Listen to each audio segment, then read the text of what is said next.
ओम शांति। आज 4 नवंबर 2024 के ईश्वरी मधुर महावाक्य सुनते हैं। मीठे बच्चे, अपनी खामियां निकालनी है तो सच्चे दिल से बाप को सुनाओ। बाबा तुम्हें कमियों को निकालने की युक्ति बताएंगे। आज की मुरली से प्रश्न है, बाप की करंट किन बच्चों को मिलती है? उत्तर है, जो बच्चे ईमानदारी से सर्जन को अपनी बीमारी सुना देते हैं। बाबा उन्हें दृष्टि देता। बाबा को उन बच्चों पर बहुत तरस पड़ता है। अंदर में आता है, इन बच्चों का यह भूत निकल जाए। बाबा उन्हें करंट देता है। ओम शांति। बाप बच्चों से पूछते हैं, हर एक बच्चे को अपने से पूछना है कि बाप से कुछ मिला, किस किस चीज़ में कमी है। हर एक को अपने अंदर झांकना है।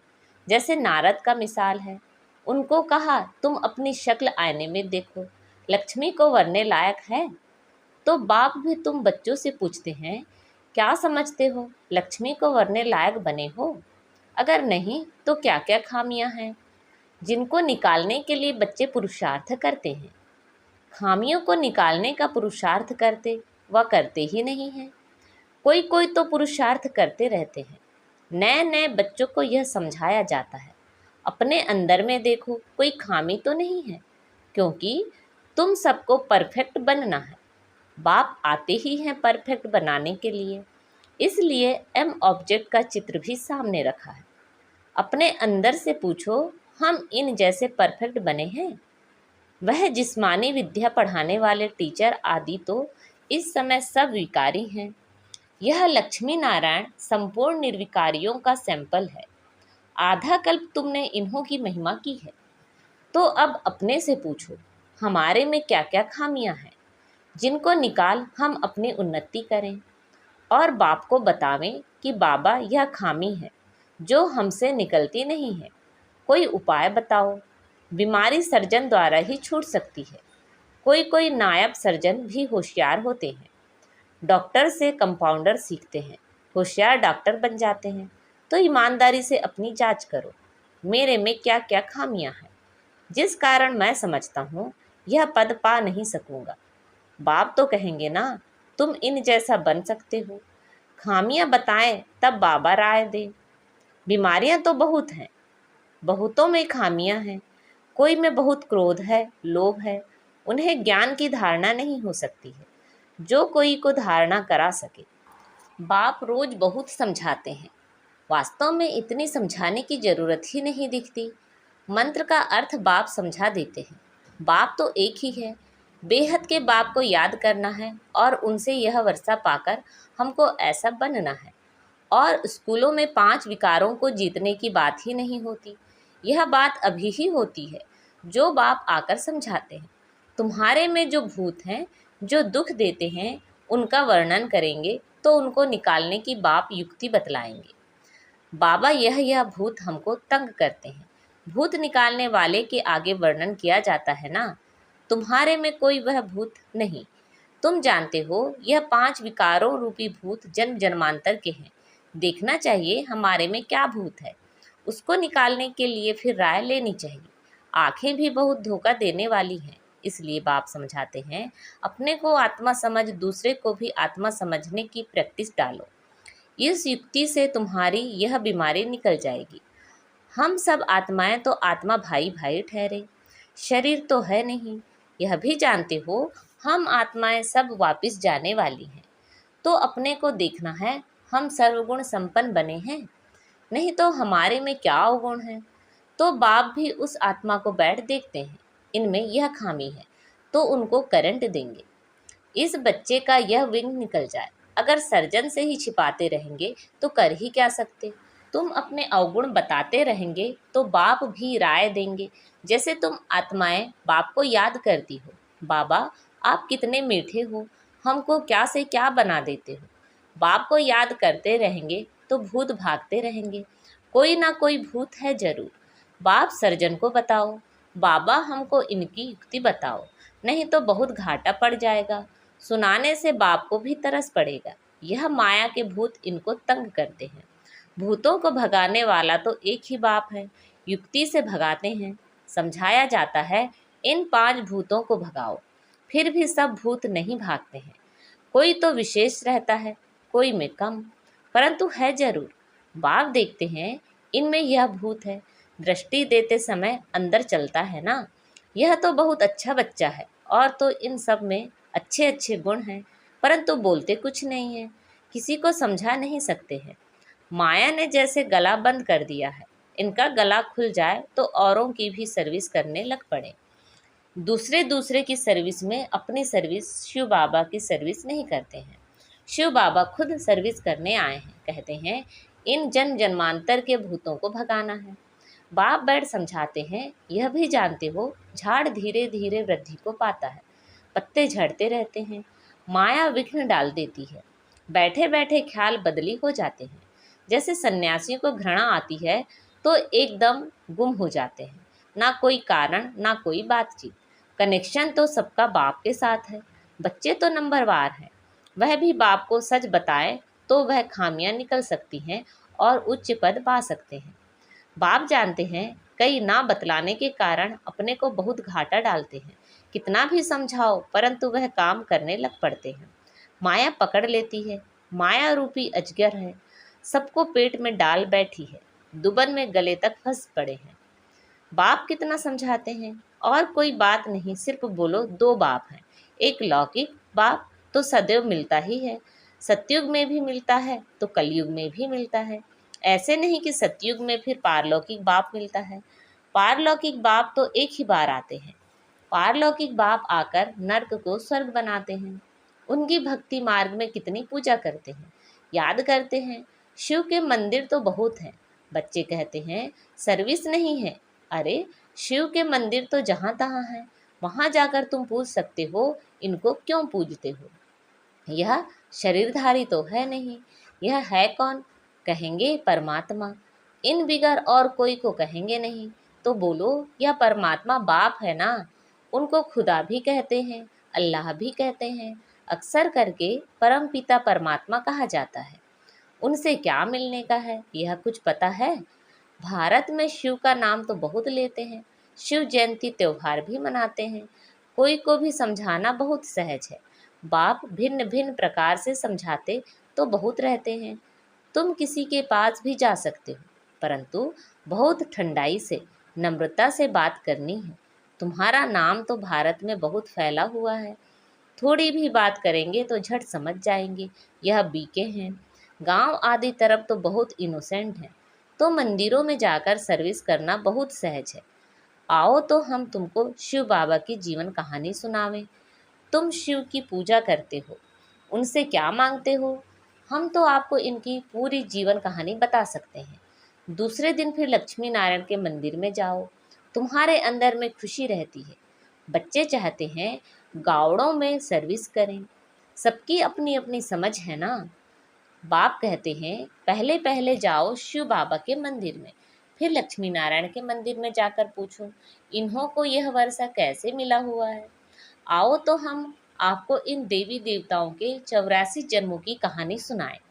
गांव वालों को भी जगाना है। तुम जाकर प्यार से समझाएंगे। तुम आत्मा हो, आत्मा ही बात करती है। यह शरीर तो खत्म हो जाने वाला है। अब हम आत्माओं को पावन बन बाप के पास जाना है। बाप कहते हैं मुझे याद करो, तो सुनने से ही उनको कशिश होगी। जितना तुम देही अभिमानी होंगे उतना तुम्हारे में कशिश आएगी। अभी इतना इस देह आदि से, पुरानी दुनिया से पूरा वैराग्य नहीं आया है। यह तो जानते हो यह पुराना चोला छोड़ना है। इनमें क्या ममत्व रखना है? शरीर होते शरीर में कोई ममत्व नहीं होना चाहिए। अंदर में यह तात रहे। अब हम आत्माएं पावन बनकर अपने घर जाएं। फिर यह भी दिल होती है, ऐसे बाबा को कैसे छोड़ें? ऐसा बाबा तो फिर कभी मिलेगा नहीं। तो ऐसे ऐसे ख्याल करने से बाप भी याद आएगा, घर भी याद आएगा। अब हम घर जाते हैं। 84 जन्म पूरे हुए। भल दिन में अपना धंधा आदि करो। गृहस्थ व्यवहार में तो रहना ही है। उसमें रहते हुए भी तुम बुद्धि से यह रखो कि यह सब तो खत्म हो जाना है। अभी हमको वापस अपने घर जाना है। बाप ने कहा है गृहस्थ व्यवहार में भी जरूर रहना है, नहीं तो कहाँ जाएंगे। धंधा आदि करो, बुद्धि में यह याद रहे यह सब तो कुछ विनाश होने का है। पहले हम घर जाएंगे, फिर सुखधाम में आएंगे। जो भी टाइम मिले अपने से बातें करनी चाहिए। बहुत टाइम है, 8 घंटा धंधा आदि करो, 8 घंटा आराम भी करो। बाकी 8 घंटा यह बाप से रूह रिहान कर फिर जाकर रूहानी सर्विस करनी है। जितना भी समय मिले शिव बाबा के मंदिर में, लक्ष्मी नारायण के मंदिर में जाकर सर्विस करो। मंदिर तो तुमको बहुत मिलेंगे, तुम कहाँ भी जाएंगे तो शिव का मंदिर जरूर होगा। तुम बच्चों के लिए मुख्य है याद की यात्रा। याद में अच्छी रीति रहेंगे तो तुम जो भी मांगो मिल सकता है। प्रकृति दासी बन जाती है, उनकी शक्ल आदि भी ऐसी खींचने वाली रहती है। कुछ भी मांगने की दरकार नहीं। सन्यासियों में भी कोई कोई पक्के रहते हैं, बस ऐसे निश्चय से बैठते हम ब्रह्म में जाकर लीन होंगे। इस निश्चय में बहुत पक्के रहते हैं, उन्हों का अभ्यास होता है। हम इस शरीर को छोड़ जाते हैं, परंतु वह तो रॉन्ग रास्ते पर बड़ी मेहनत करते हैं ब्रह्म में लीन होने के लिए। भक्ति में दीदार के लिए कितनी मेहनत करते हैं, जीवन भी दे देते हैं। आत्मघात नहीं होता है, जीव घात होता है। आत्मा तो है ही, वह जाकर दूसरा जीवन अर्थात शरीर लेती है। तो तुम बच्चे सर्विस का अच्छी रीति शौक रखो तो बाप भी याद आवे। यहाँ भी मंदिर आदि बहुत हैं। तुम योग में पूरा रहकर किसी को कुछ भी कहेंगे, कोई विचार नहीं आएगा। योग वाले का तीर पूरा लगेगा। तुम बहुत सर्विस कर सकते हो, कोशिश करके देखो, परंतु पहले अपने अंदर को देखना है। हमारे में कोई माया का भूत तो नहीं है। माया के भूत वाले थोड़े ही सक्सेस हो सकते हैं। सर्विस तो बहुत है, बाबा तो नहीं जा सकते ना, क्योंकि बाप साथ में है। बाप को हम कहाँ किचड़े में ले जावें, किसके साथ बोलें। बाप तो बच्चों से ही बोलना चाहते हैं, तो बच्चों को सर्विस करनी है। गायन भी है, सन सोज फादर। बाप ने तो बच्चों को होशियार बनाया ना। अच्छे अच्छे बच्चे हैं जिनको सर्विस का शौक रहता है, कहते हैं हम गावड़ों में जाकर सर्विस करें। बाबा कहते हैं भल करो, सिर्फ फोल्डिंग चित्र साथ में लो। चित्रों बिगर किसी को समझाना डिफ़िकल्ट लगता है। रात दिन यही ख्यालात रहती है, औरों की जीवन कैसे बनाएं, हमारे में जो खामियां हैं वह कैसे निकाल उन्नति को पाएं। तुमको खुशी भी होती है। बाबा यह 8-9 मास का बच्चा है, ऐसे बहुत निकलते हैं, जल्दी ही सर्विस लायक बन जाते हैं। हर एक को यह भी ख्याल रहता है हम अपने गांव को उठावें, हम जिन्स भाइयों की सेवा करें। Charity begins at home. Service का शौक बहुत चाहिए, एक जगह ठहरना नहीं चाहिए, चक्र लगाते रहे। टाइम तो बहुत थोड़ा है ना, कितने बड़े बड़े अखाड़े उन्हों के बन जाते हैं। ऐसी आत्मा आकर प्रवेश करती है जो कुछ ना कुछ शिक्षा बैठ देती है तो नाम हो जाता है। यह तो बेहद का बाप बैठ शिक्षा देते हैं। कल्प पहले मिसल, यह रूहानी कल्प वृक्ष बढ़ेगा।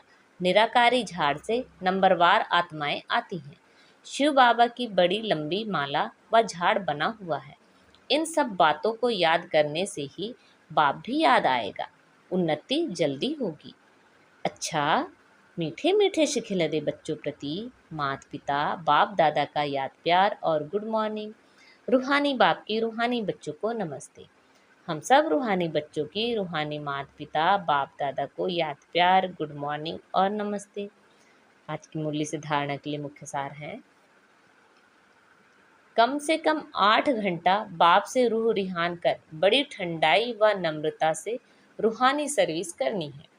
सर्विस में सक्सेस होने के लिए अंदर में कोई भी माया का भूत ना हो। अपने आप से बातें करनी है कि यह जो कुछ हम देखते हैं यह सब विनाश होना है। हम अपने घर जाएंगे, फिर सुखधाम में आएंगे।